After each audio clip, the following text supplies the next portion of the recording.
Une foule déjà convaincue par le potentiel de l'actuel secrétaire départemental du parti, Andil Soumaïla. Le candidat qui dit vouloir faire de Mamoudzou la capitale de l'outre-mer affirme sa volonté de voir émerger une politique fondée sur la co-construction. Ousmane Maeva Ben Saïd, Daniel Deragakoura et Marion Tellier. L'environnement, la propreté ou encore la santé, des mots que les Républicains faisaient hier résonner dans l'hémicycle du Conseil départemental. Un hémicycle dont il aurait fallu pousser les murs, tant l'événement a suscité l'engouement des citoyens de Mamoudzou. Ils sont en effet venus nombreux assister à la cérémonie solennelle de présentation de la tête des listes du parti pour les municipales 2020, Andil Soumaïla. Des personnalités comme ça en politique à Mayotte, il y en a un tous les 20 ans, tous les 30 ans.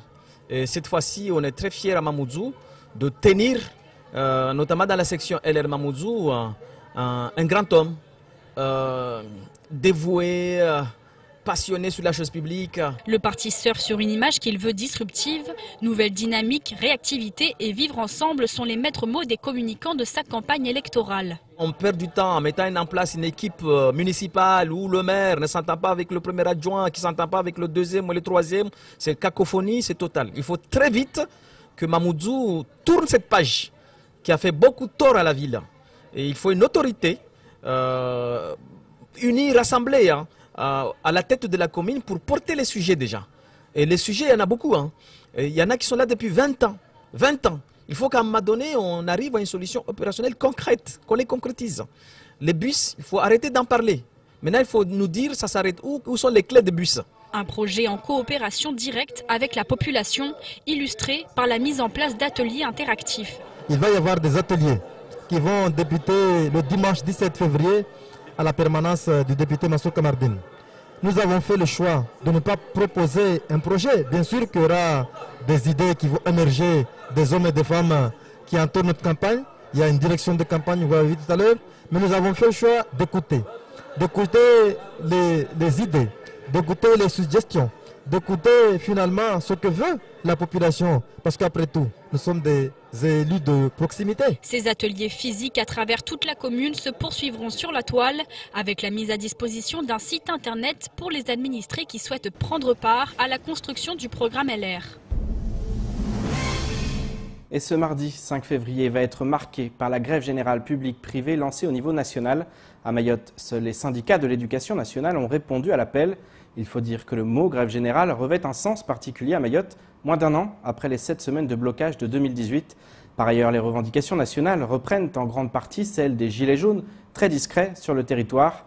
À Mayotte, les syndicats de l'éducation réclament la hausse de l'indexation des salaires, le rétablissement immédiat de l'ISG ou encore un plan de titularisation des contractuels.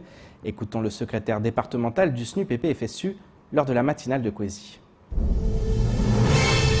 Au niveau national, c'est comment la rémunération, c'est la justice fiscale. Je pense que c'est une suite un peu des travaux précédents des Gilets jaunes, on va dire. Ouais, c'est ce que j'allais dire, c'est on retrouve le pouvoir d'achat, donc les mêmes revendications, la justice fiscale.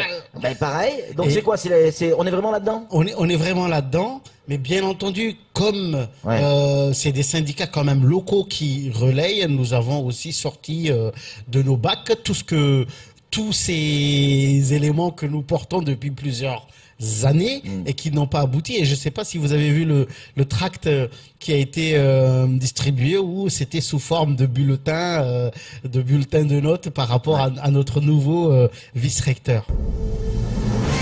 Environnement, dans votre 19h, marais, tourbières, prairies humides, lagunes, mangroves, les zones humides rendent des services indispensables à l'homme. Elles participent également à l'équilibre hydrologique du territoire et se caractérisent par une biodiversité exceptionnelle. Problème, les activités humaines les mettent à mal. Ce week-end, à l'occasion de la Journée mondiale des zones humides, la Fédération mahoraise des associations environnementales est allée sur le terrain pour sensibiliser la population. C'est à la rivière de Passamenti que nous avons pu suivre la FMAE dans son action. Paul Arthur Avit. Malgré 30 ans de prévention sur l'île, les zones humides sont de plus en plus impactées par le comportement des riverains. La Fédération mahoraise des associations environnementales et ses sympathisants sont partis ce week-end considérer les dégâts causés par la pollution dans les rivières. Sur place, le constat est glaçant. Comme substance nocive qu'on retrouve, ce sont le cadmium. C'est une substance métallique qui vient de la batterie. Ensuite, on a comme autre substance du nickel qu'on retrouve dans les radiateurs de véhicules, de l'étain qu'on retrouve dans les soudures, le cuivre dans les équipements électriques et le chrome dans la peinture. Donc toutes ces substances nocives vont se déverser dans la rivière et contaminer cette rivière et la mangrove. Une contamination causée par le défrichement, les lavages sauvages et les constructions en bord de rive. Et ici on peut voir que les cultures viennent jusqu'au bord de la rivière. Il n'y a pas de ripisylve, il n'y a pas de zone tampon. Les berges ne protègent plus la rivière. Alors qu'une rivière doit avoir ce qu'on appelle une ripisylve, une zone tampon qui doit protéger, comme la mangrove, des apports qui viennent de l'extérieur. Ici, elle n'existe pas. Un manque de protection dévastateur pour la faune.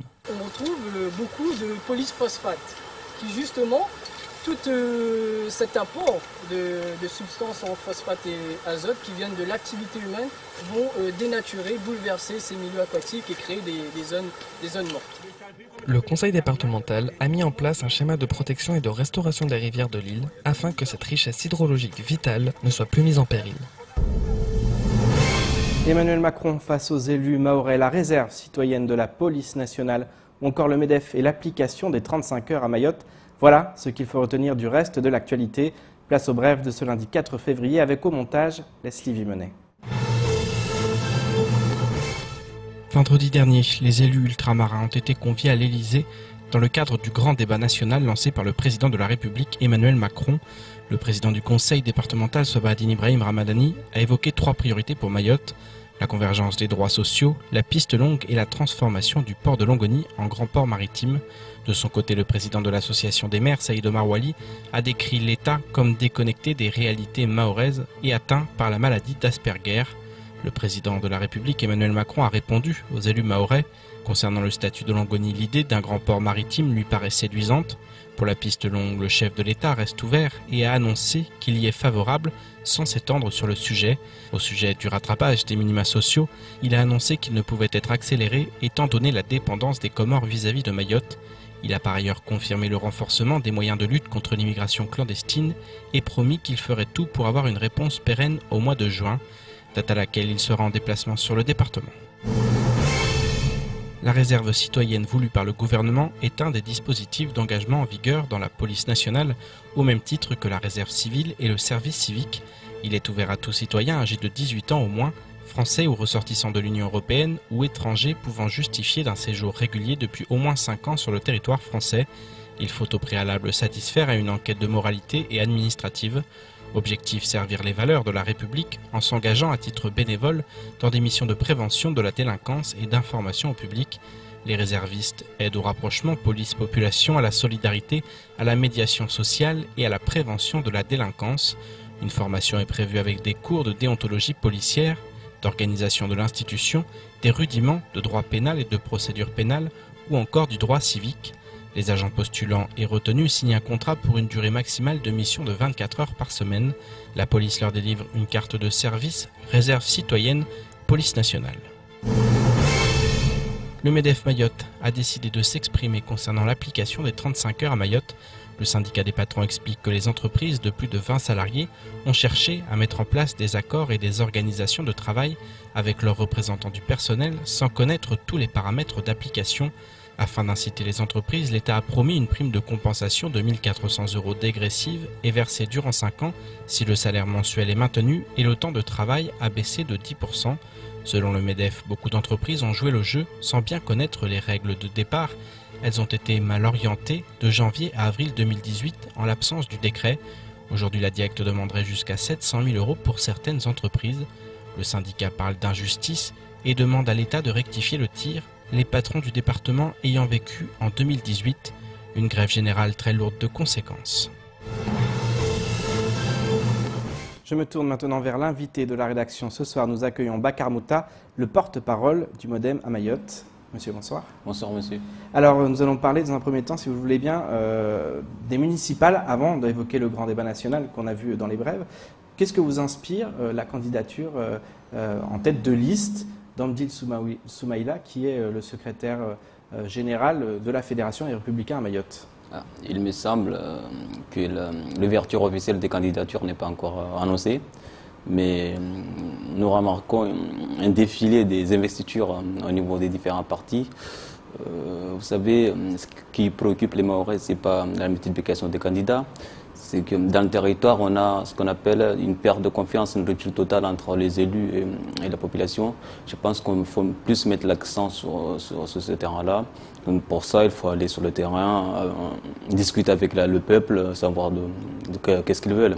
Et avant de pouvoir présenter des candidats, les partis devraient déjà commencer par mettre en œuvre ce à quoi ils avaient promis la population, c'est pourquoi ils étaient élus.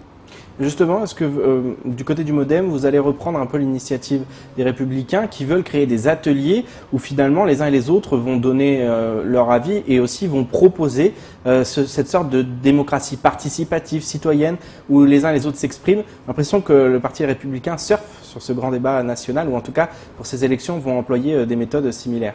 Vous savez, le MoDem, par définition, est un parti démocrate, c'est-à-dire il donne la parole au peuple, c'est le peuple qui décide de quoi doit se passer dans la société.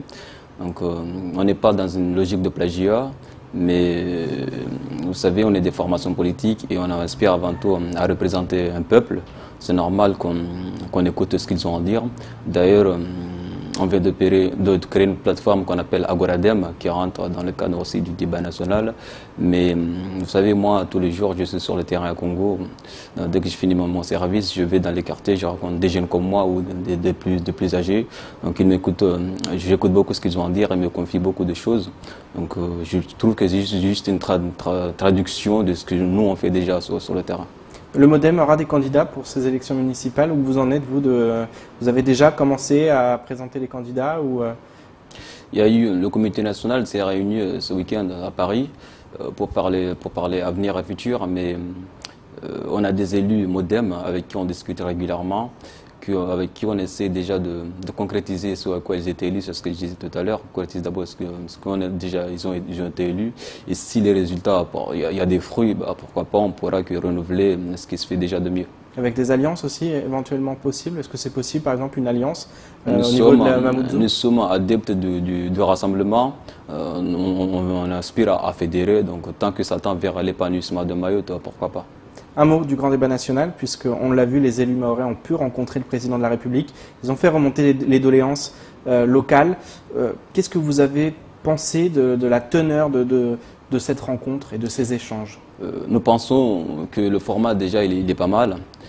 Nous encourageons, nous félicitons le président de la République d'avoir mis en place cela, puisque ceci vient en réponse aux Gilets jaunes. Vous savez, c'est Français qui estiment que la parole elle est coupée entre l'exécutif et le peuple. Ce n'est pas votre avis, selon vous, il n'y avait pas cette rupture, ce besoin que les Gilets jaunes aujourd'hui vont surgir?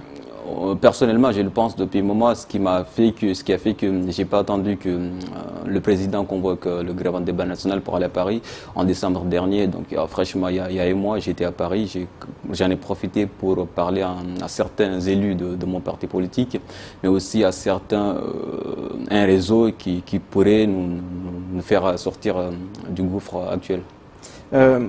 On a vu évoquer des sujets importants pour Mayotte, la piste longue, le grand port maritime, mais également le rattrapage au niveau des minima sociaux.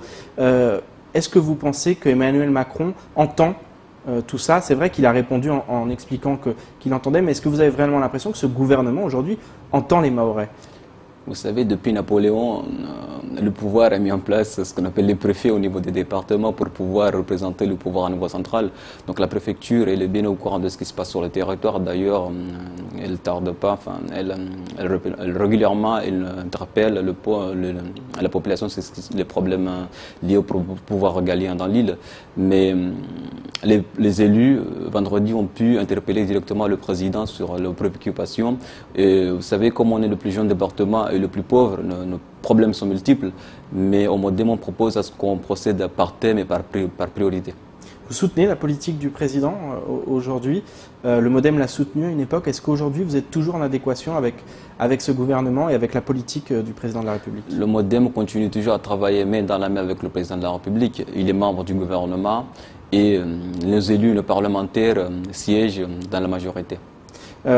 Justement, ce grand débat national, qu'est-ce que vous en attendez pour Mayotte? Parce que c'est vrai qu'il y a des revendications au niveau national, on le sait, elles sont nombreuses, elles sont variées. Qu'est-ce que vous attendez pour Mayotte? Est-ce que comme le conseil départemental, vous attendez, le président du conseil départemental, pardon, ou le sénateur Tani, vous attendez à ce qu'il y ait un ou deux points comme le port ou le pistelon qui arrivent à être concrétisés grâce à ce grand débat? Ou est-ce qu'il faut reprendre tout un par un et remettre tout sur la table? Nous pensons qu'il faut se définir des priorités. Donc les maires des ultramarins, notamment de Mayotte, qui étaient là à Paris vendredi avec le président, ils ont exposé pas mal de problèmes qui nous concernent, qui nous préoccupent tous.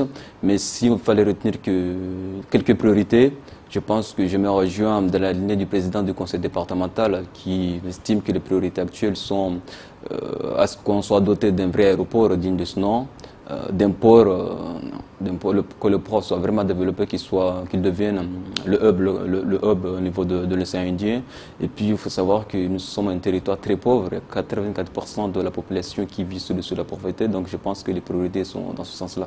Qu'est-ce que vous attendez de la venue d'Emmanuel Macron au mois de juin prochain? On espère que la première pierre de l'édifice concernant le règlement des conflits du port de Longoni sera posée, qu'on sera dans une bonne voie et puis que la question de l'aéroport aussi sera réglée, puisque vous n'êtes pas sans savoir qu'il y a une manifestation prévue samedi prochain concernant le problème lié à l'aéroport. Vous êtes confiant aujourd'hui par rapport à la politique? Je ne peux qu'être confiant puisqu'on a un président jeune, dynamique, qui a l'oreille tendue envers sa population, donc on y arrivera. Vous allez demander une rencontre avec Emmanuel Macron? Avec Emmanuel Macron, je pense qu'il ne faut pas brûler les étapes. Avant de demander une rencontre avec l'exécutif, il faut d'abord que je rencontre le président de mon parti, M. Bayrou, puisque je viens de rencontrer le président des jeunes démocrates. La prochaine étape sera de rencontrer Bayrou, qui pourra, par l'occasion, me présenter au président si possible. François Bayrou à Mayotte, c'est possible ça aussi? C'est fort probable. Avant les prochaines élections en 2022? En tout cas, on va lui lancer une invitation. Merci beaucoup, Bakar Mouta, d'avoir accepté notre invitation. Merci, au revoir. Un mot de mode avant de clore cette édition. Vendredi dernier, la gérante de l'atelier de couture Assul a organisé un défilé à la piscine du Coropa. Pour l'occasion, des créateurs de la région se sont réunis afin de présenter des œuvres originales. Et pour la 4e édition, Assul a mis les petits plats dans les grands afin que l'événement s'ancre sur le territoire. Devant un parterre de spectateurs et de personnalités locales, les créations ont fait leur effet. Un sujet signé Ousmane Maeva Ben Saïd, Daniel Nderagakura et Leslie Vimenet. Quel meilleur endroit que la piscine du Coropa pour un défilé de mode Made in Mayotte. Pour la 4e édition, l'atelier de couture Assul a souhaité faire les choses en grand. Parmi les nouveautés cette année, la venue de créateurs émergents à l'échelle régionale. Chaque année, Assul organise donc une manifestation pour la promotion de ses créations. Et cette année, je me suis dit, je l'organise avec d'autres créateurs pour mutualiser les moyens, donner un grand impact à l'événement.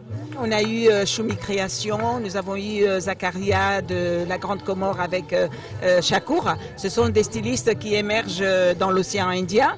Et aussi, il ne faut pas oublier le lycée professionnel d'Imbeni qui nous a fait vraiment de très jolis tableaux.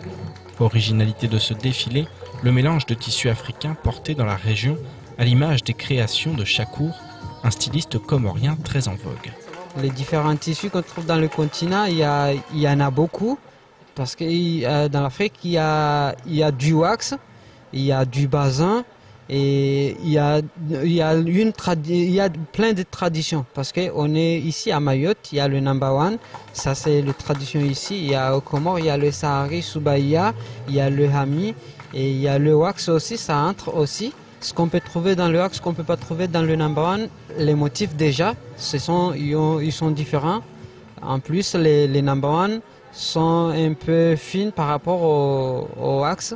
Les wax sont un peu épais par rapport au number one. La soirée a été marquée par les tableaux réalisés par les lycéens de Tsararano.